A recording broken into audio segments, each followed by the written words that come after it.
In the last video we kind of left off with me getting ready to grease the machine. I was going to try to rotate this cylinder over on the dozer blade and realized I wasn't going to be able to make the hoses reach.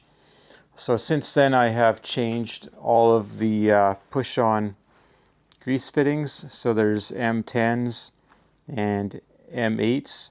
So there's 2, 4, 6, 8, 10. You probably need a pack of 20 of the M8s and a pack of 10 of the M10s grease fittings. So I got the stainless ones and I'll have some left over. There was a couple of fittings that were like smashed by a sledgehammer when they're putting the pins in. So I replaced them. And out of them there was 5, 6 grease fittings that had not been greased whatsoever. There's a few items that are missing grease fittings. So the thumb does not have grease fittings on its 3 pivot points. And then you'll see there's a port missing here.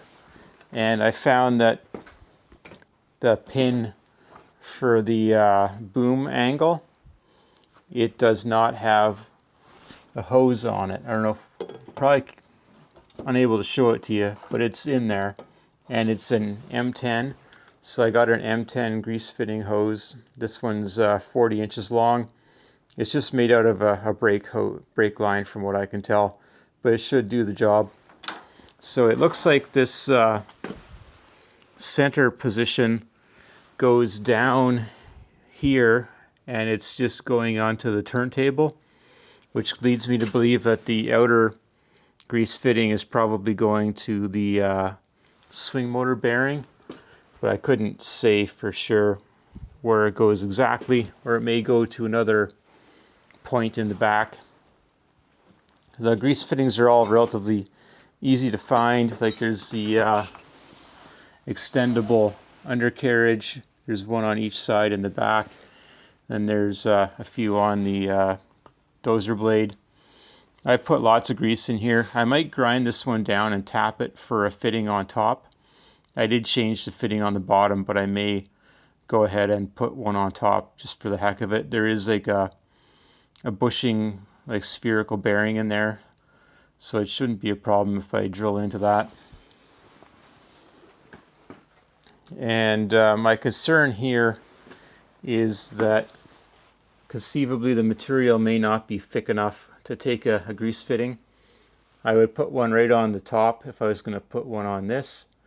That way it's relatively out of harm's way. Maybe even on an angle would be fine. And I'd put one in there on the blue part, and then on the cylinder I put one on the back side there, and then you just have to adjust the position so you can get your grease fitting in.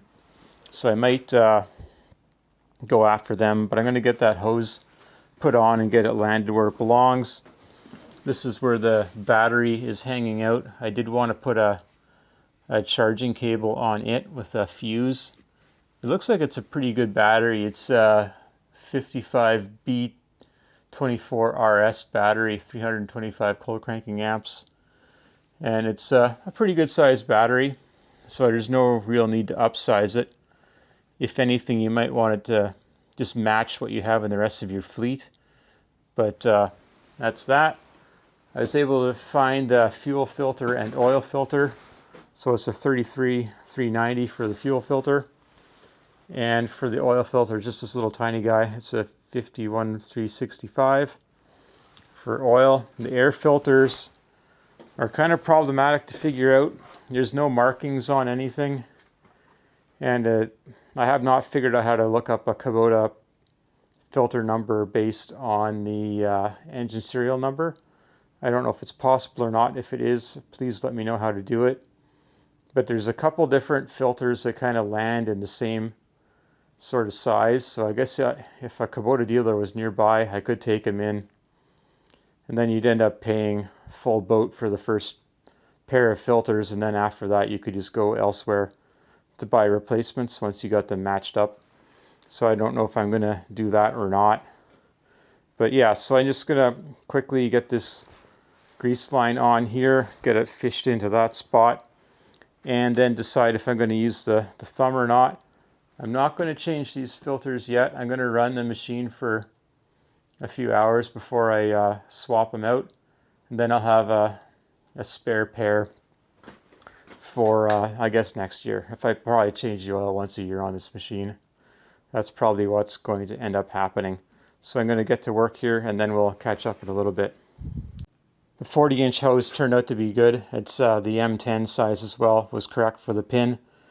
To put it into the pin was a little bit of effort to kind of get my hand in there.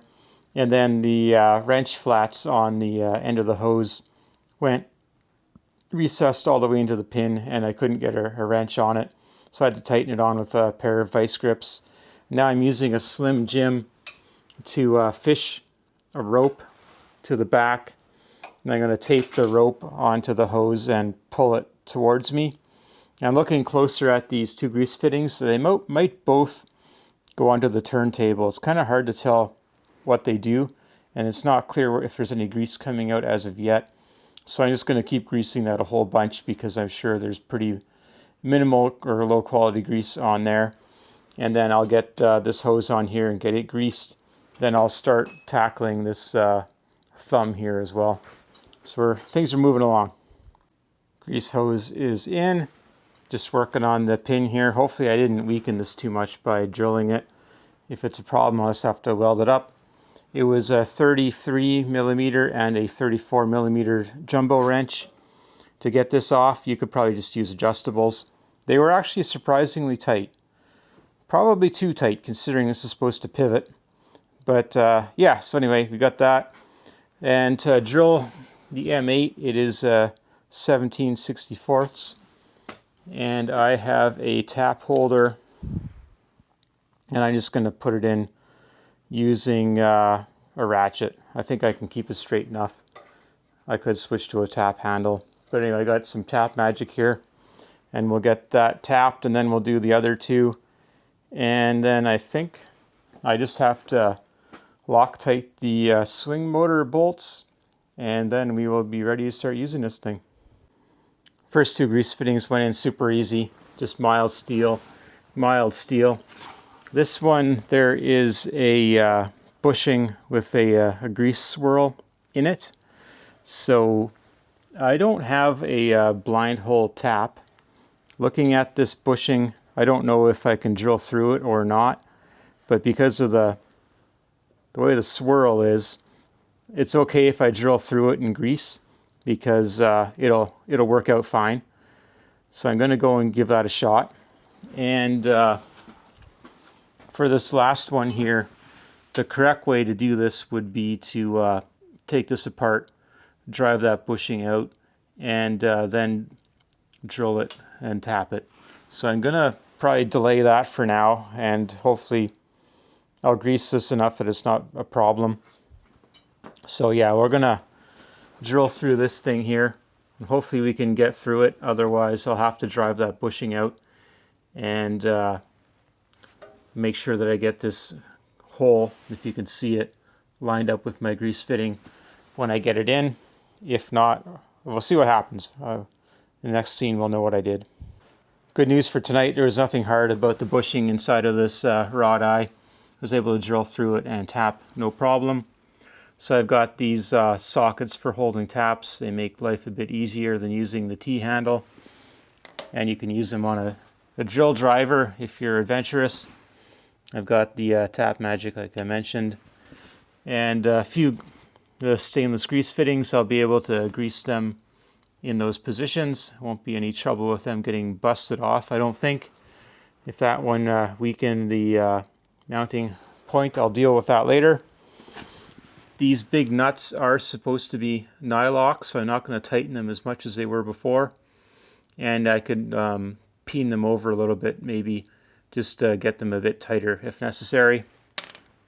33 and a 34 jumbo, or you could use sockets if you have them, or maybe big adjustables will probably get you through. I'm not going to film dealing with the Loctite for that swing motor. That's going to be miserable, but we'll get that done. So I think this is going to be it. This is like the third video here now of kind of working away with this machine. getting it ready to use.